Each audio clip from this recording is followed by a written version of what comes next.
आदरणीय आमदार अमित झनक साहब, आदरणीय राहुल जी, वहां से आदरणीय राहुल जी, आप सबको डायरेक्ट आदरणीय राहुल जी संबोधित करें। राहुल गांधी,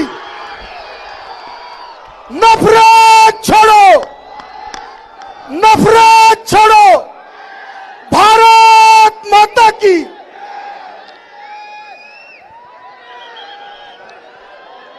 स्टेज पे कांग्रेस पार्टी के वरिष्ठ नेता, कांग्रेस पार्टी के प्यारे कार्यकर्ता, भाई और बहनों, प्रेस के हमारे मित्रों, आप सबका यहां बहुत बहुत स्वागत, नमस्कार। और जो पुलिस के हमारे भाई बहन हैं, आपका भी यहां बहुत बहुत स्वागत। आपने काफी मेहनत की, तो इसके लिए धन्यवाद। इनको भी चलना पड़ रहा है। देखिए, भारत जोड़ो यात्रा कन्याकुमारी से कश्मीर की यात्रा है।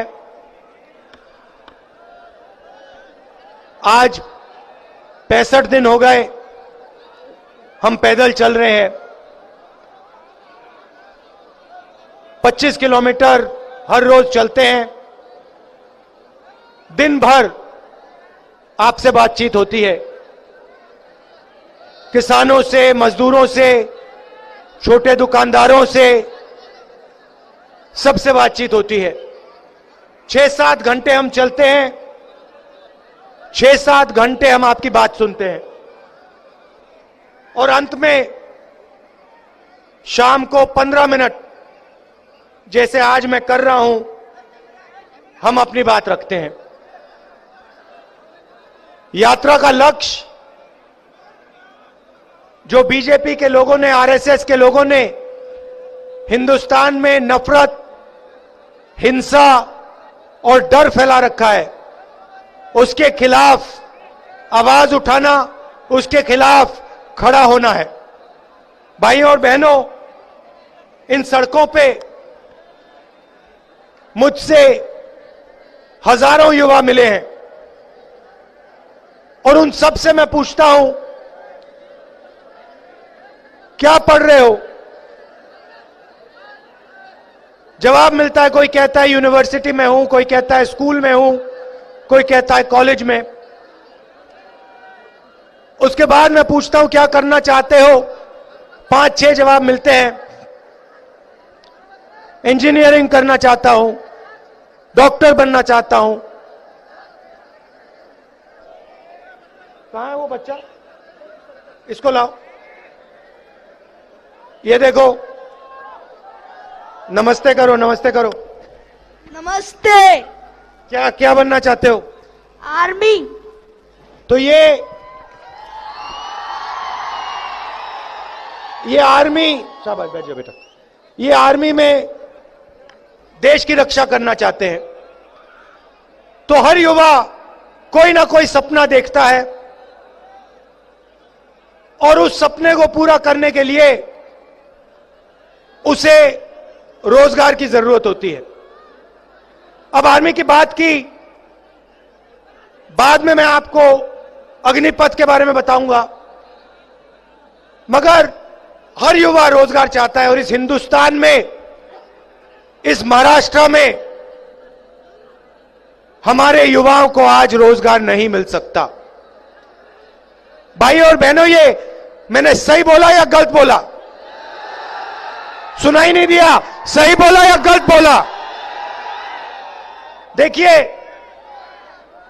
इंजीनियर, युवा इंजीनियरिंग करता है, माता पिता पूरा का पूरा पैसा लगा देते हैं, सरकारी कॉलेजेस, यूनिवर्सिटीज तो बची नहीं, प्राइवेट कॉलेज में, प्राइवेट यूनिवर्सिटी में पैसा डालते हैं, सर्टिफिकेट मिलता है, और उस सर्टिफिकेट का कोई मतलब नहीं है हिंदुस्तान में, क्योंकि उस सर्टिफिकेट के साथ रोजगार नहीं मिल सकता। इंजीनियर, जो भी इंजीनियर बनना चाहता है, पढ़ने के बाद या वो मजदूरी करता है, या फिर ऊपर गाड़ी चलाता है, या डिलीवरी का काम करता है। यह हिंदुस्तान की सच्चाई है। यह क्यों हो रहा है? क्योंकि नरेंद्र मोदी जी ने नोटबंदी करके, गलत जीएसटी लागू करके, जो हमारी रीढ़ की हड्डी, रोजगार देने की रीढ़ की हड्डी थी, उसे तोड़ दिया है। नहीं, ठीक है भैया, उस रीढ़ की हड्डी को तोड़ दिया है। रोजगार कौन देते हैं भाई और बहनों? रोजगार देश के किसान देते हैं, स्मॉल और मीडियम देते हैं, वो देते हैं, छोटे व्यापारी देते हैं, दुकानदार देते हैं। उनके लिए नरेंद्र मोदी जी ने नोटबंदी और गलत जीएसटी दी। भाई और बहनों, ये पॉलिसियां नहीं है, गलत फहमी में मत रहिए। ये पॉलिसी नहीं है। ये छोटे दुकानदारों को, किसानों को, दुकानदारों को, छोटे व्यापारियों को मारने के दो हथियार हैं।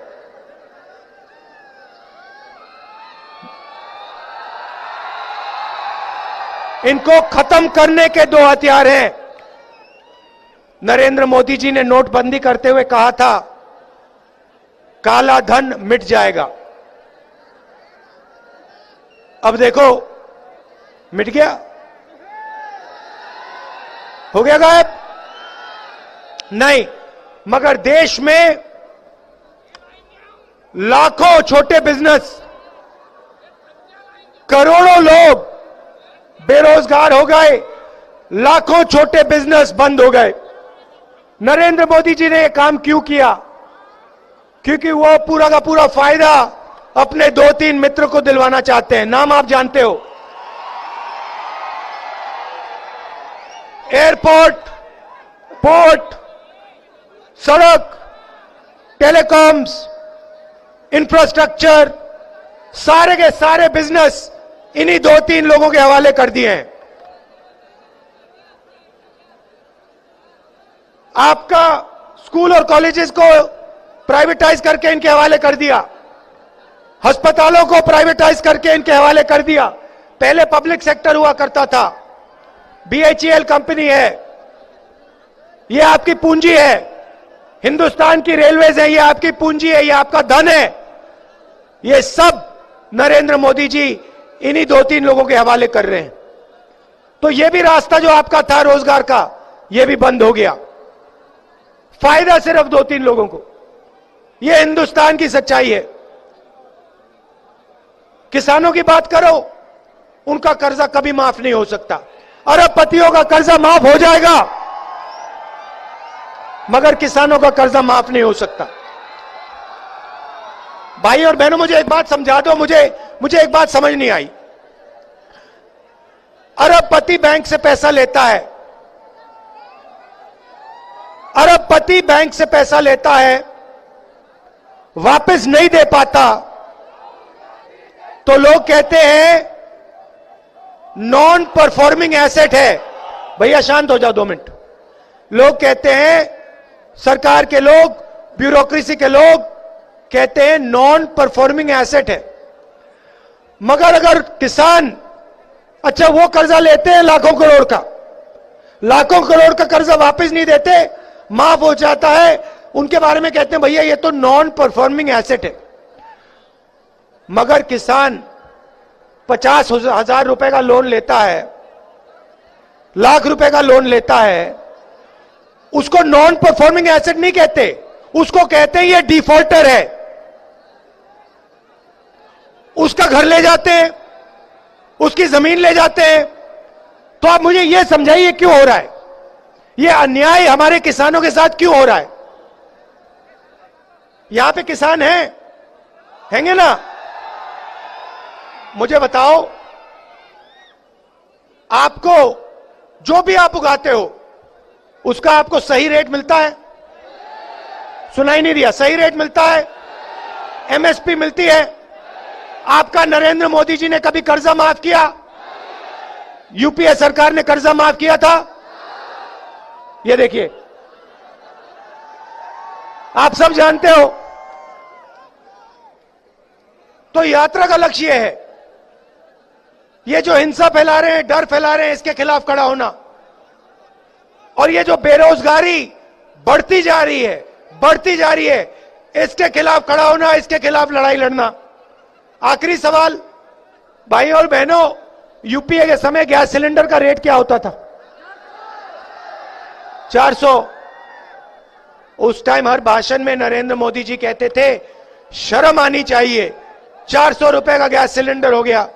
अच्छा भाई और बहनों, अब क्या रेट है? अब अपने भाषण में नरेंद्र मोदी शर्म की बात क्यों नहीं करते? अच्छा, पेट्रोल का दाम क्या था यूपीए के समय? 60 रुपए। उस टाइम नरेंद्र मोदी कहते थे शर्म आनी चाहिए, 60 रुपए हो गया दाम पेट्रोल का। आज क्या दाम है? डीजल का क्या दाम है? नरेंद्र मोदी एक शब्द नहीं कहते। पहले कहते थे 2 करोड़ युवाओं को मैं हर साल रोजगार दूंगा।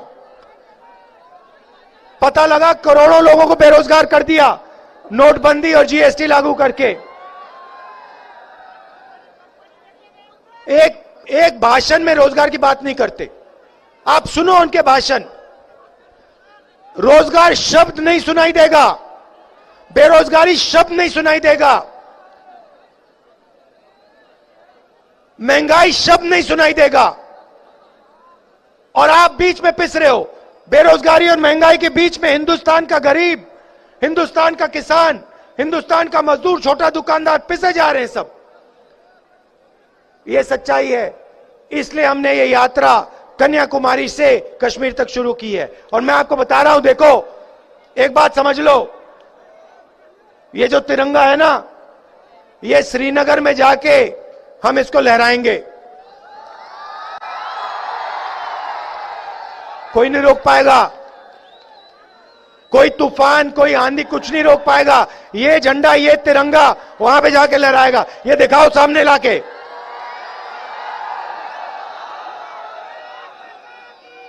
अब देखिए, अब आपने कहा भारत माता की जय, भारत माता की जय बोलो। अच्छा ये सब अच्छा भैया झंडे को आगे लाइए। ये देखिए, ये देश का झंडा है। इसको आप पहचानते हो? पहचानते हो ना? अब मुझे एक बात बताओ, अब सुनो, अगर देश को बांटा जाता है, दिनेश 2 मिनट ठहर जाओ, अगर देश को बांटा जाता है, देश में हिंसा फैलाई जाती है, देश में नफरत फैलाई जाती है, तो ये जो झंडा है, ये जो झंडे की सोच है, ये मजबूत होती है या कमजोर होती है? कमजोर। देश को बांटने से देश को फायदा नहीं होता है, देश को नुकसान होता है। 2-3 उद्योगपतियों को फायदा होता है। देश को जोड़ने से, देश में अहिंसा फैलाने से, देश में भाईचारा फैलाने से इस झंडे को फायदा होता है। तो ये लोग कहते हैं हम देशभक्त हैं। ये कौन से देश के देशभक्त हैं जो हिंदुस्तान को बांटे जा रहे हैं?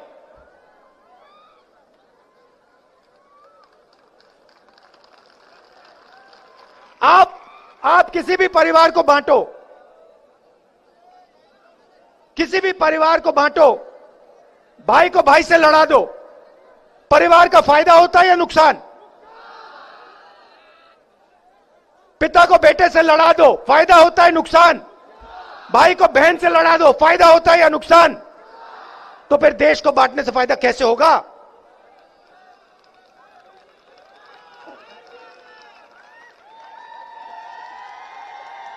तो इनकी पॉलिसियां जो हैं, आपको डराने की पॉलिसियां हैं। किसान को ये सही दाम नहीं देते, कर्जा माफ नहीं करते, एमएसपी नहीं दिलवाते, खाद के दाम बढ़ा देते हैं, जीएसटी लागू कर देते, क्योंकि आपको डराना चाहते हैं। नोटबंदी करते हैं, जीएसटी लागू करते हैं, क्योंकि वो छोटे व्यापारियों को, स्मॉल मीडियम बिजनेस वालों को डराना चाहते हैं। कोरोना के समय इन्होंने हिंदुस्तान के सब मजदूरों को बर्बाद कर दिया और पैदल चलवाया, उनके दिल में डर पैदा करवाया। ये डर इसलिए पैदा करवाते हैं क्योंकि वो आपके डर को नफरत में बदलना चाहते हैं, आपके डर को हिंसा में बदलना चाहते हैं। और ये देश अहिंसा का देश है, ये देश प्यार का देश है, ये देश भाईचारे का देश है, ये देश नफरत का है ही नहीं, कभी नहीं रहा है, कभी नहीं होगा।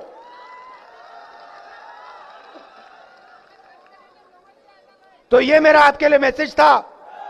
आप हमें यात्रा में आपने पूरा का पूरा प्यार दिया, पूरा का पूरा आपने प्यार दे दिया, पूरा का पूरा भरोसा दे दिया, पूरा का पूरा सपोर्ट दे दिया। इसके लिए मैं आपको दिल से धन्यवाद करना चाहता हूं। देखिए 25 किलोमीटर चले हम आज, 25 किलोमीटर चला हूं, ये सब चले हैं। इनका चेहरा देख लो, ये थके हुए लग रहे हैं क्या? मैं थका हुआ लग रहा हूं क्या? ना। क्यों? क्योंकि हम अपनी शक्ति का प्रयोग नहीं कर रहे हैं, आपकी शक्ति का प्रयोग कर रहे हैं। आप हमारी मदद कर रहे हो, इसके लिए आप सबको दिल से धन्यवाद। नमस्कार, जय हिंद।